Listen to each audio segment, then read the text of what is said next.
Hello, today I'm looking at Majjhima number 106, which is the Anenjasappaya Sutta, which has been translated as the way to the imperturbable.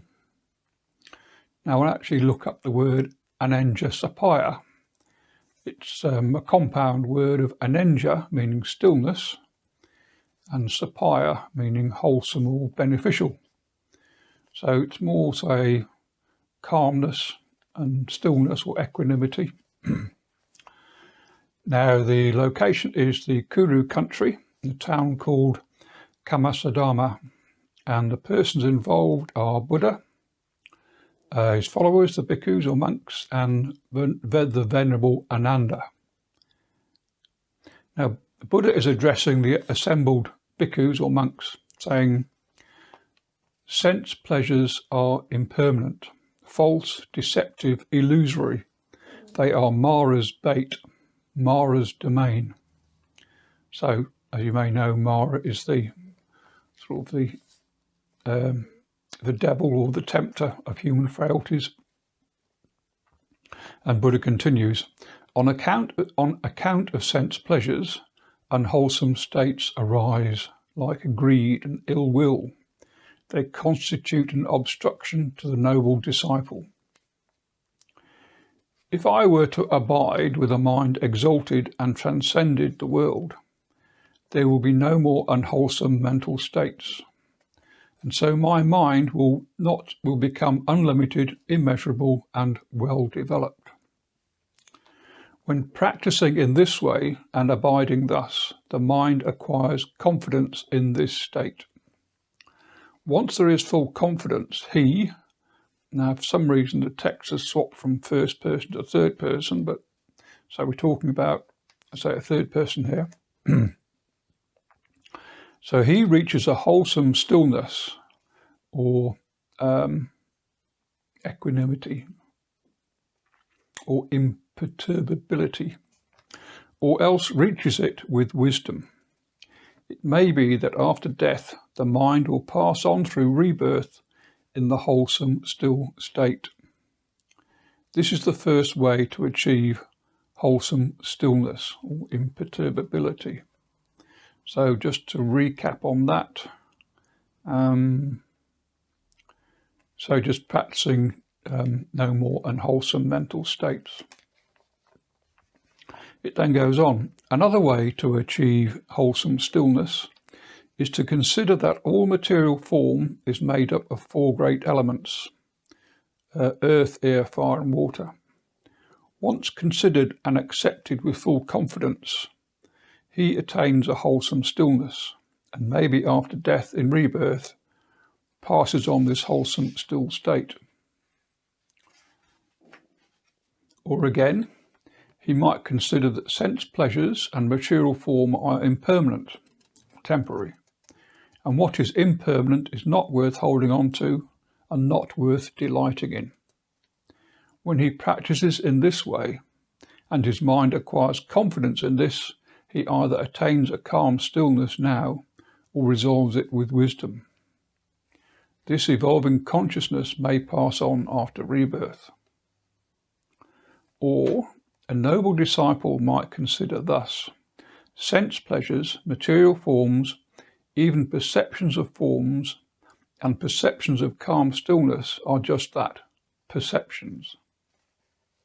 And when these perceptions cease, without remainder, there is peace, the base of nothingness, or sunnata, is reached. After much practice, the mind acquires confidence in this, the base of nothingness, or else he resolves it with wisdom. This too may be carried forward to the next life. This is the first way to the base of nothingness. Then the noble disciple, after seeking solitude, considers thus: this condition is void of a self, or what belongs to a self. Now when he practices in this way, and frequently abides thus, his mind acquires confidence in this base, and he either attains to the base of nothingness, or else resolves upon it with wisdom. On dissolution of the body after death, this evolving consciousness may pass on in the base of nothingness. And this is the second way directed to the base of nothingness. Now, a noble disciple might consider thus: I am not anything belonging to anyone anywhere, nor is there anything belonging to me in anyone anywhere. When he practices in this way and frequently abides thus, his mind acquires confidence in this base. And once there is full confidence, he either attains to the base of nothingness now, or else he resolves upon it with wisdom. After death, this evolving consciousness may pass on in rebirth. Now, this is the third way directed to the base of nothingness. So when a noble disciple considers thus sense pleasures, sensual perceptions, material forms, perceptions of forms, perceptions of calm stillness, and perceptions of the base of nothingness, all these are merely perceptions. Where these perceptions cease without remainder, that is peace, that is sublime, namely the base of neither perception nor non-perception. Once there is full confidence after practice, he either attains to the base of neither perception nor non-perception, or else he resolves upon it with wisdom. It is possible this evolving consciousness may, after death, pass on through rebirth. This is declared to be the way directed to the base of neither perception nor non-perception. Venerable Ananda then asks a question: Venerable Sir, if a monk or bhikkhu achieves all this, will he achieve nibbana? He may or he may not, Buddha replies. He may achieve calm stillness, equanimity, but if he delights in that equanimity, welcomes it, holds onto it, as he does so, his consciousness becomes dependent on it and clings to it. And a monk with clinging does not obtain nibbana. Whereas, if he does not delight in that equanimity, welcome it or remain holding on to it, thus his consciousness does not become dependent upon it, he does not cling to it, and a bhikkhu without clinging obtains nibbana. Ananda thanks Buddha for the explanation of how to pass through these impediments, then asks, what is noble liberation? Buddha explains: sense pleasures, sensual perceptions, material forms, perceptions of forms, perceptions of calm stillness, perceptions of the base of nothingness, and perceptions of the base of neither perception nor non-perception, this is how identity is defined. This is then the liberation of the mind through not clinging. This is the deathless.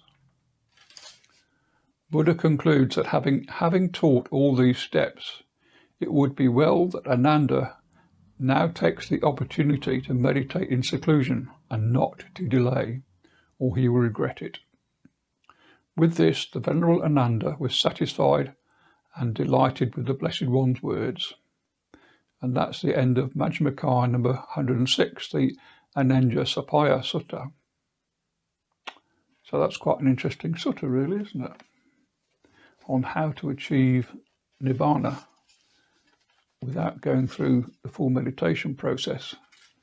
And in fact, it's referred in the appendix of the Bodhi translation as dry meditation. Thanks for watching.